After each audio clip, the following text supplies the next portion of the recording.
to my special guest tonight, our one and only Paramount Chief of the Overhead Advocate Rukoro.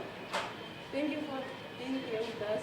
The most important priorities of Paramount Chief of the Overhead people, and how do you see yourself contributing to the nation building of Namibia?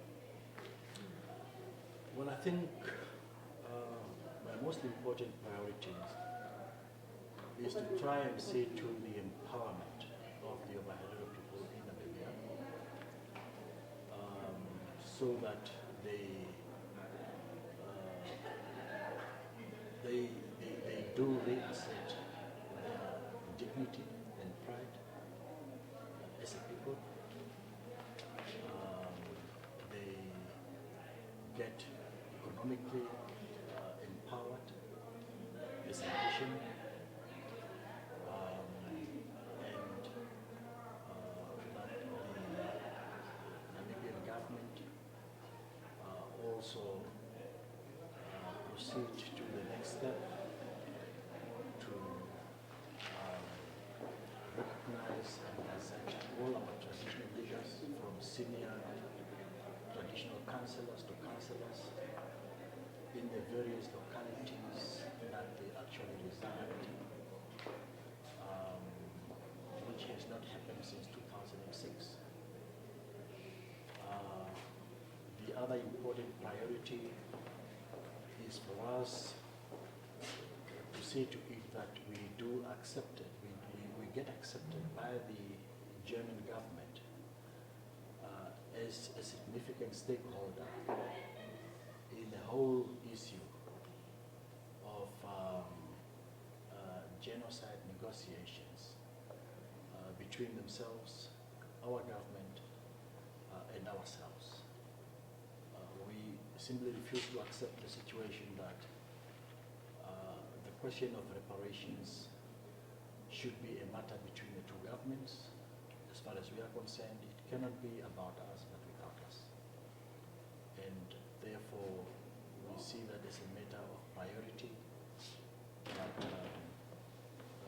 we as the traditional leaders of the affected communities must play a central role in any discussions dealing with the issue of genocide and reparations. As far as nation building is concerned, yes, we feel that not only us as Hereros, but as traditional leaders generally, also of other communities in Namibia, we have a legitimate role to play in nation building.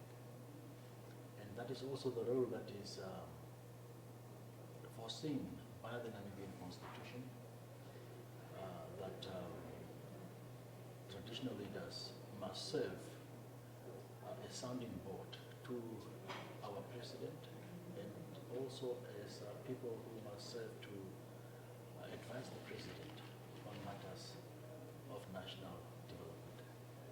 Great. Great answer. Can you tell us more about the demonstration and the petition over to the German Embassy of the Federal Republic of Germany to the United States of America, which took place recently in Washington? Yeah, that was directly in pursuit of our objective of making sure that we hold the German government, the German state accountable for what happened to our ancestors way back 1904 to 1908, when General Lothar von Trotha, in execution of German colonial policy, issued the extermination proclamation against our ancestors. And therefore we are demanding that the German government at the highest level of government firstly should actually issue an unqualified apology for the massacre, the genocide that was committed against our people. And then pursuant to that apology, they should actually sit down and discuss the payment of reparations to the Overheaders and the Nama people of Namibia. And that is the petition, therefore, that we handed over to the representative as well as in other world capitals throughout the world. Unlike the first petition, signed in 2007, more German citizens and non-Herero Namibians have signed the Herero genocide petition this time around. What does that mean to you?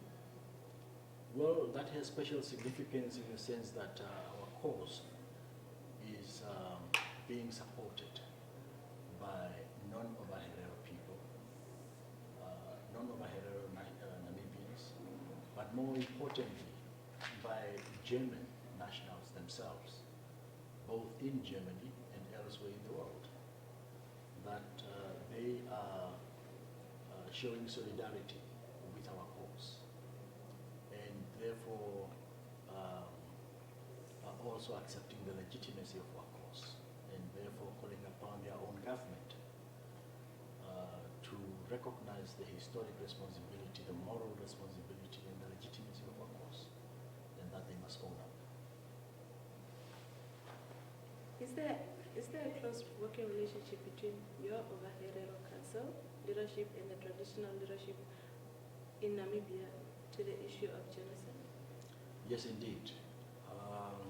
In fact, this dates back to the days of my predecessor, our legendary and visionary leader, the late Dr.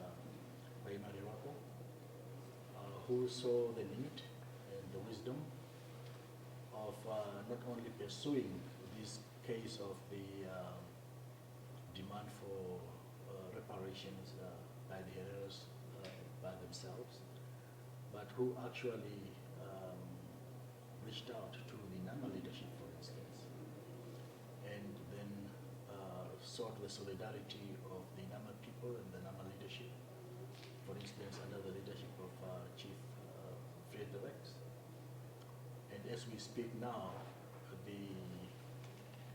our genocide committee, the Herero Genocide Committee, works hand in hand with another genocide committee in Namibia.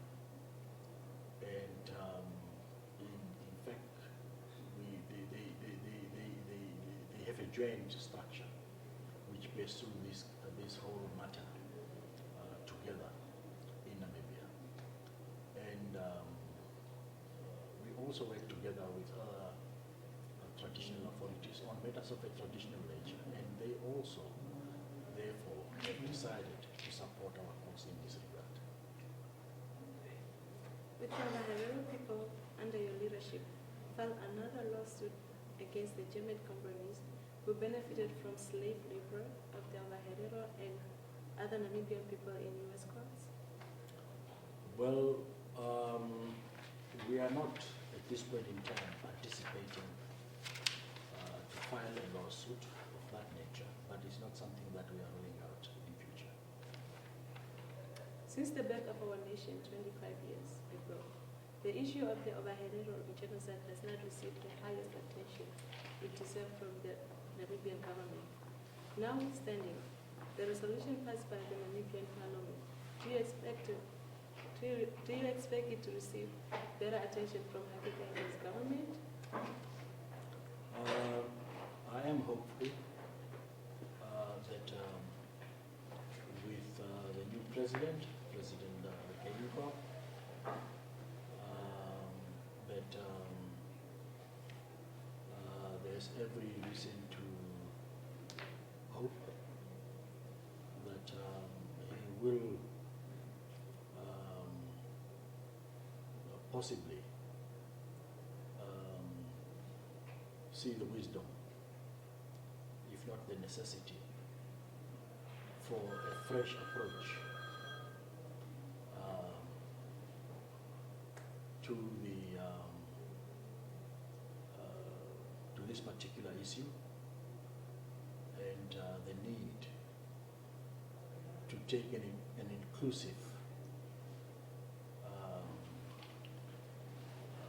approach as well, that will make sure that the interests of the affected groups are more meaningfully addressed in the relationship between Namibia and Germany in pursuit of the totality of the diplomacy between the two nations.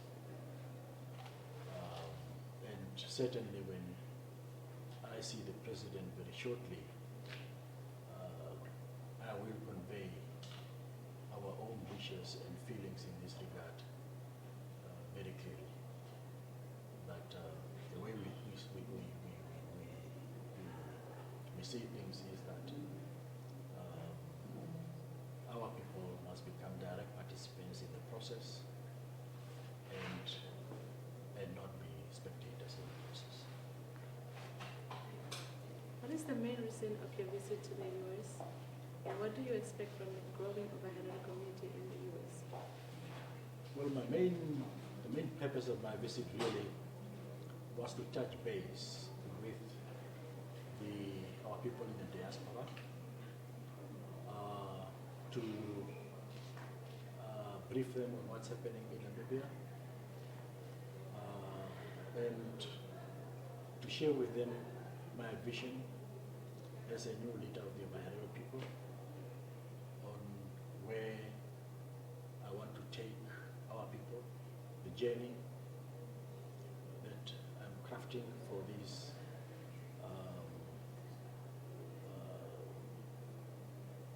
brave sons and daughters of our soil, and in the hope that they will buy into this vision and participate in this vision. And secondly, also to meet some influential people in the US government system, like lawmakers and others, and also to sensitize them on our plight, in particular as far as the genocide matter is concerned, and so that they are aware of where we are with this thing, and if we do not make headway in our discussions with the German government, so that we have planted the seed, if necessary, to be ready to internationalize the whole genocide issue of the Ovaherero people, in order to make sure that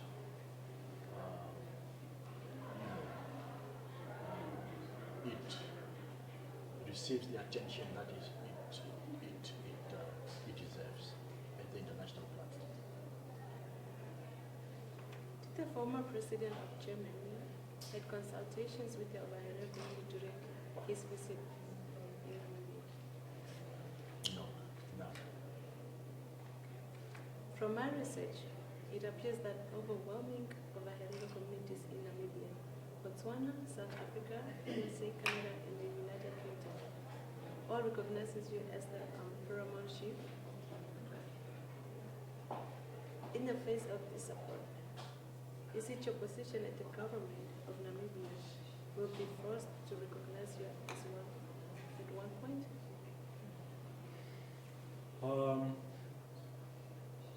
You're absolutely right that the overwhelming majority of Ovahereros in Namibia, as well as outside of Namibia, in the diaspora, are fully supporting the Ovaherero Traditional Authority and myself as their leader and as their paramount chief. And I think the Namibian government is also aware of that. They are fully aware of that. And I think it's just a question of time that they will come around and also extend official recognition to the de facto political reality on the ground, that they will have to accept our authority as the authority that is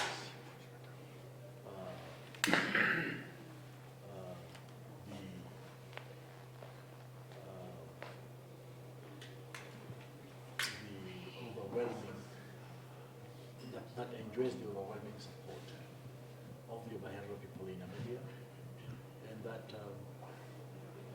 trying to withhold and and actually deny recognition to it in the circumstances that has been happening up to now.